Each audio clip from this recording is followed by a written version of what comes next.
Assalamu alaykum hörmətli televizor ko'ruvchilar. Dunya Uyghur Qurultiyi tor televiziyesi kündəlik xəvərlər proqramımıza xoş gəldinglar. Mən Hidayət Musacan. Bugün 4-cü ayının 30-cı günü cümə, mübarək Ramazan ayının 18-ci günü. Bugünkü cümə gününüz xeyirlik bolsun. Aziz görürmənlər, tövəndə diqqətinizlər bugünkü xəvərlər proqramımızın təfsilatında bolsun. Dunya Uyghur Qurultiyi özünün Şərqi Türkistan və Uyğurların vəziyyəti haqqında hazırlab çıxan 2020 yıllık kişilik hüquq umumi dokumentini 5-ci ayının 7-ci günü Uyğurlar məsələsi haqqında ötküzülüdüğən xalqaralıq muhakimə yığını arqalıq dünyaga elan qilishqa hazırlanmaqda. Qurultayının məzkur dokumentida mustabid Xitoy hakimiyyətinin Şərqi Türkistanda Uyğurlarni asas qilgan yerli xalqlarga qarata rahimsizlikçe elib beriyotgan irqiy qirg'inchiligi, jazo lagerlari va majburiy əmgək tösümü, Xitoyning Uyg'urlarga qaratgan dinsizlashtirish va naslini quritish, madaniy meroslarini yo'q qilish siyosati, Uyg'ur sarxillarining ziyonkashlikka uchrash ahvoli, Uyg'urlarga qaratilgan yuqori besimlik nazorat va ta'qib sistemasi, Xitoy hokimiyatining chet ellarda yashayotgan Uyg'urlarga qaratib kelgan tahdid, besim va ziyonkashliklari, Xitoyning o'zining Uyg'urlar ustidan yurgizayotgan jinoiy qilmishlarini oqlash maqsadida ishki tashqi jihatda jiddiy elib berayotgan saxta tashviqotlari, Uyg'urlar masalasini qo'llab kelgan chet ellik siyosatchi, tadqiqotchi va jurnalistlarga qaratgan tahdid va jazolari qatorliq nihoyatda keng mazmunli Uyg'urlarning nuqtai nazari asosida ko'plagan dalil isbotlar bilan yoritib berilgan bo'lib,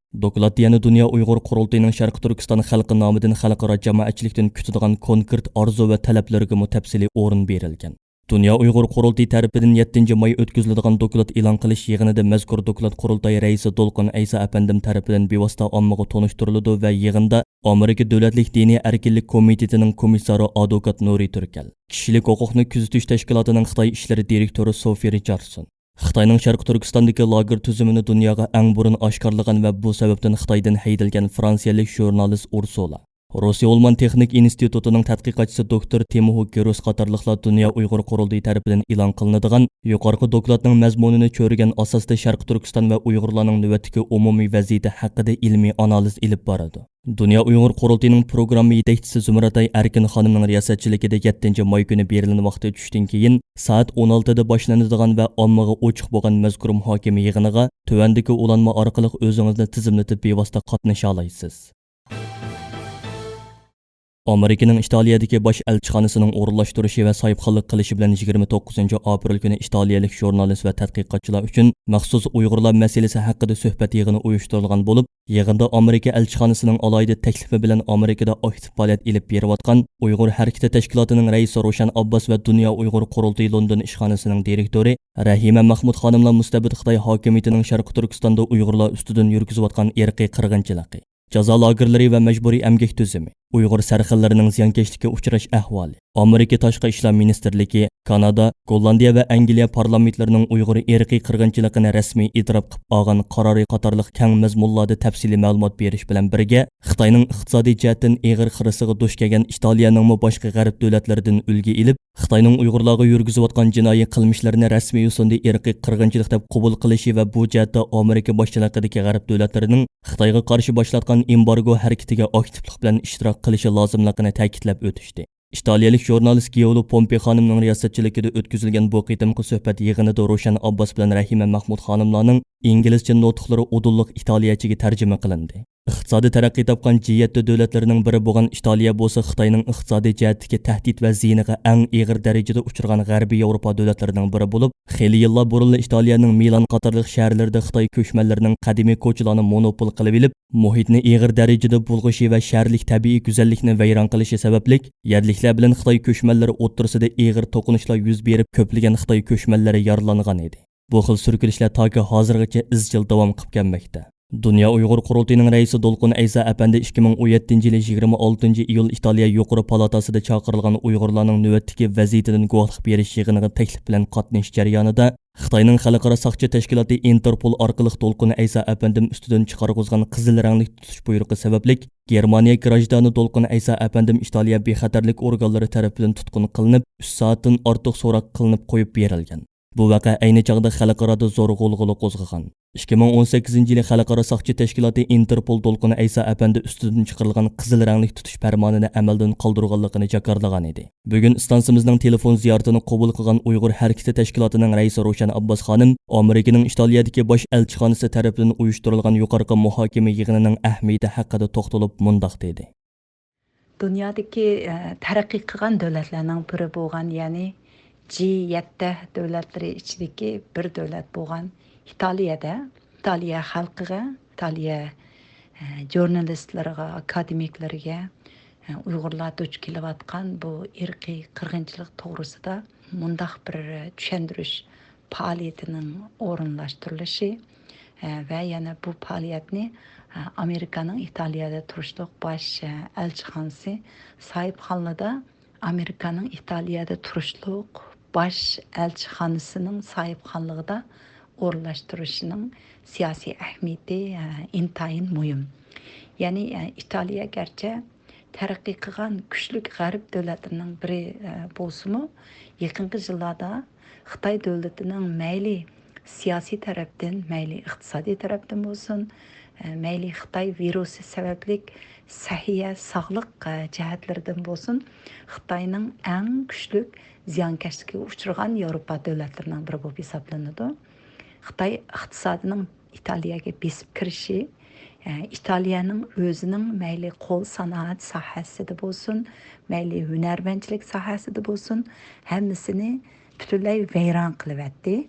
Italiyada ishlanadigan, hammamiz biladigan dangliq marka kiyim-kechaklar, ayollarning, yana ayollarning dangliq marka qo'l so'mkalari, har turli buyumlari hammasini Xitoy butunlay qo'lga olib, Xitoy vayron qilib bu sahani butunlay qamallab ketdi. Hatta İtaliyanın ichki siyosati va hukumatigami Xitoy intayin nurg'un ta'sir ko'rsatib, ichki siyosatlarga aralashdi va İtaliyani o'zi tarafga tortishga tirishgan bir muhim davlatlarning biri. Sharq Turkiston Avstraliya jamiyati tarafidan bu yil 9 aprel kunidan e'tiboran Adlay shahridagi Xitoy konsulxonasining oldida har juma kuni elib berayotgan uzun muddatli norozilik namoyishi izchil davom qilmoqda. Bugun, ya'ni 30 aprel juma kuni tushdan burun Sharq Turkiston Avstraliya jamiyatining raisi Nur Muhammad Turkistoniy apandimning bevosita riyosatchiligida yana Adlay shahridagi Xitoy konsulxonasining oldiga to'plangan yuzlagan qarindoshlarimiz mustabid Xitoy hokimiyatining Sharq Turkiston xalqi ustidan rahimsizlarcha yurgizayotgan irqiy qirg'inchiligiga qarshi jarangliq shuar to'lab atrofni larzaga keltirdi.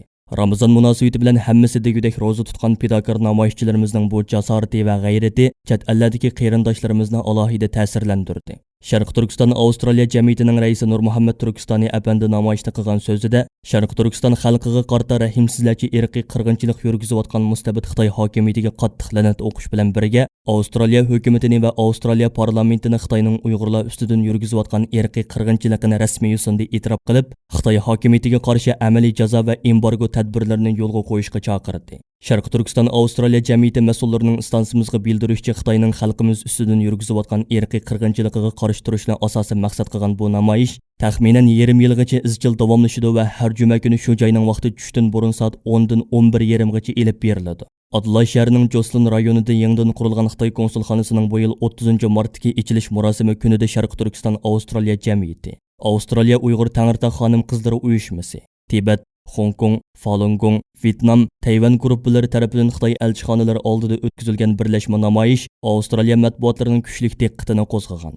Avstraliya parlamentida Uyg'ur irqiy qirg'inchiligini qabul qilish haqida taklif loyihasi sungan mustaqil senator Rex Patrick va Yeshillar partiyasidan bo'lgan parlament a'zosi Tommy Franks qatorliqlar shu kuni namoyishchilar sepidan o'rin olib, o'zlarining Uyg'urlarga bo'lgan bevosita qo'llashini ifoda qilish bilan birga Uyg'ur xalqiga qarta rahimsizlarcha irqiy qirg'inchilik yurgizayotgan mustabid Xitoy hokimiyatining jinoiy qilmishlarini qattiq ayblagan edi. Xitoy konsuli joylashgan Joslin rayoni aholi vakillarimi bu rayonda Xitoy konsulxonasining qurilishini asla xohlamaydiganliklarini, shunga uning darhol taqilishi lozimligini talab qilib kelmoqda. 27 aprel kuni Avstraliya parlamentida Uyg'urlarning majburiy amgaki badaliga ishlab chiqarilgan mahsulotlarning Avstraliya tamojnasidan o'tishini man'iy qilish haqidagi qonun loyihasini muzokara qilish va Uyg'ur majburiy amgaki haqida guvohlik berish yig'ini chaqirilgan. Yig'inda Avstraliya Sharq Turkiston jamiyatining raisi Nur Muhammad Mejid, Victoria Uyg'ur jamiyatining raisi Olim Osman va Avstraliya Uyg'ur Tangirtaq xonim qizlari uyushmasining raisi Ramila Chanishev qatorliqlar guvohlik bergan edi.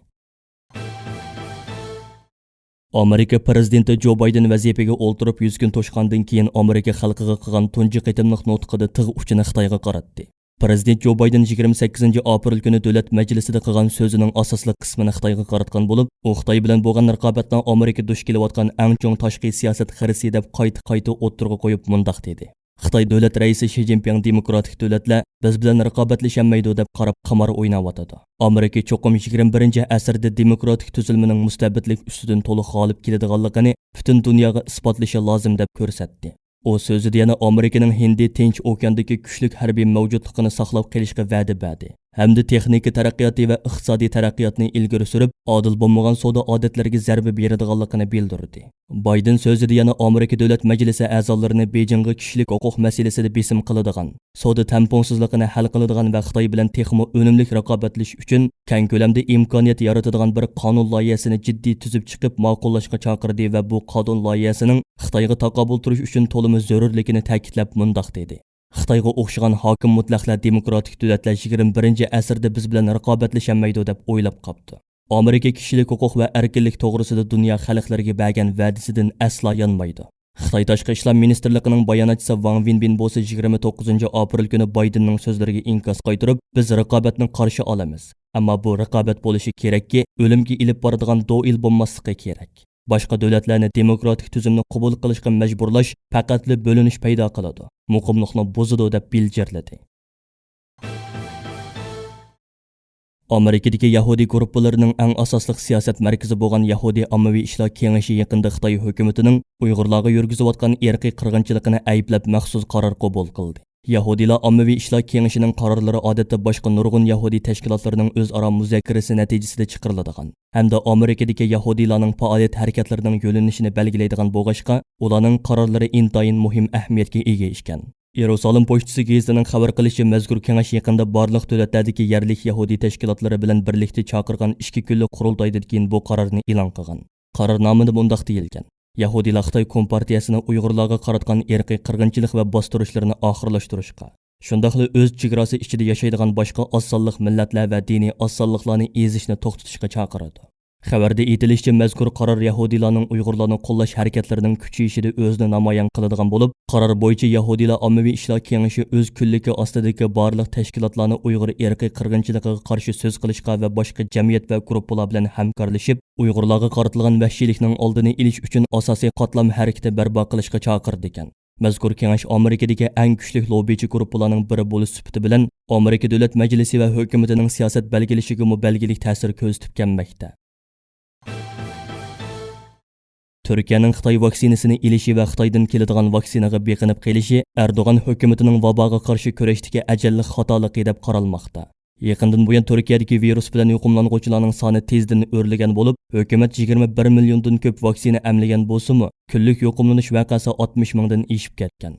Amerika Ovoz radiosining ziyoratini qabul qilgan Turk doktorlar jamiyatining boshlig'i doktor Shabnam Kurus Finjanji Turkiyadagi korona vabosi vaqalarining davomli ko'payayotganligini, sahiyat sistemasida og'ir yuk shakllanganligini, doktorxonalarning kasallar bilan to'shqanligini aytgan. Turkiya hukumati Xitoy shirkatlarining to'xtam bo'yicha vaksinalarni dal vaqtida yetkazib bermaganligini aytmoqda. 27 mart kuni Turkiya Səhiyyə ministri Fəxruddin Koca əpəndi Xitoyning avval ishki ehtiyojini qondirish uchun vaksina eksport qilishga cheklama qo'yganligini, lekin Turkiya Xitoy vaksinasining tibbiy sinovlarga qatnashgan davlat bo'lganligi uchun yana vaksina ola oladiganligini aytgan.